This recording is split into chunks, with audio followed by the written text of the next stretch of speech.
ओम वासुदेवाय नमः। प्यारे श्रोताओं, आज हम आपको सुनाने वाले हैं सफलता एकादशी व्रत कथा। एक बार धर्मराज युधिष्ठिर ने भगवान श्री कृष्ण से पौष माह के कृष्ण पक्ष की एकादशी व्रत की महिमा का वर्णन करने का अनुरोध किया।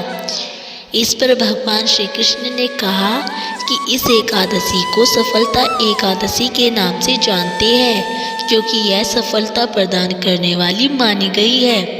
भगवान विष्णु की कृपा से यह व्रत रखने वाले व्यक्ति के पाप मिटते हैं और उसको मोक्ष की प्राप्ति होती है। इसकी कथा कुछ इस प्रकार से है। भगवान श्री कृष्ण ने सफलता एकादशी व्रत कथा इस प्रकार से सुनाई।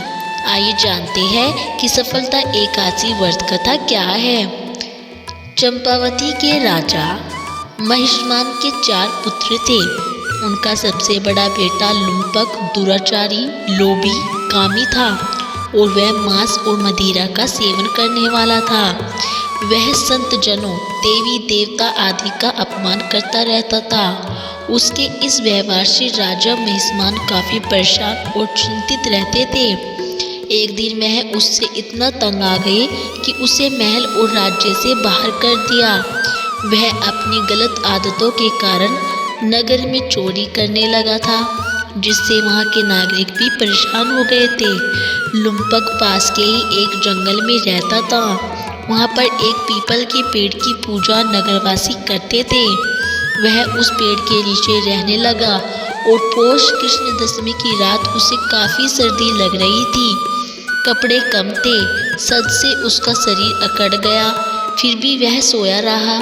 अगले दिन एकादशी थी। सूर्योदय हुआ। सूरज की तेज किरणें जब उसके शरीर पर पड़ी और गर्मी होने लगी तो उसकी नींद टूटी और उसे काफी भूख और प्यास लगी हुई थी।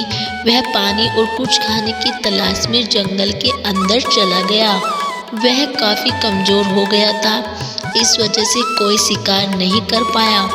कुछ फल तोड़े और उसी पीपल के पेड़ के नीचे आकर बैठ गया। सूर्यास्त के बाद अंधेरा हो गया था। उसने फल को एक ओर रख दिया और कहा कि हे प्रभु, यह फल आपको ही अर्पित है, आप स्वयं ही इसे खाओ। इस रात वह सो नहीं पाया और जागता रहा। एकादशी की रात्रि उसका जागरण हो गया। रात में वह अपने पाप कर्मों पर पश्चाताप कर रहा था। उसने भगवान से पूर्व पाप कर्मों के लिए क्षमा मांगी।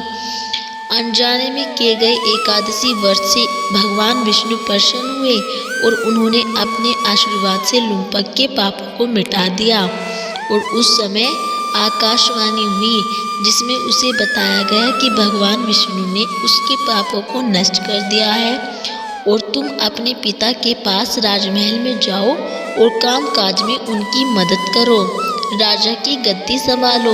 यह सुनकर लुम्पक ने भगवान विष्णु के नाम का जय जयकार लगाया और फिर प्रसन्न मन से महल लौट गया। पूरी बातें जानकर उसके पिता ने भी उसे माफ कर दिया और उसे वहां का राजा बना दिया।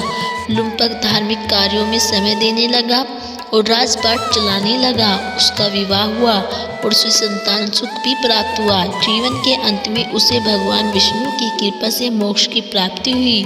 जो व्यक्ति विधि विधान से सफलता एकादशी का व्रत रखता है उसके पाप मिटते हैं और मोक्ष मिलता है। कार्य में सफलता भी प्राप्त होती है। बोलो भगवान विष्णु की जय हो। तो दोस्तों, अगर आपको हमारी ये कथा अच्छी लगी हो तो प्लीज़ हमारी वीडियो को लाइक करें और चैनल को सब्सक्राइब करना ना भूलें।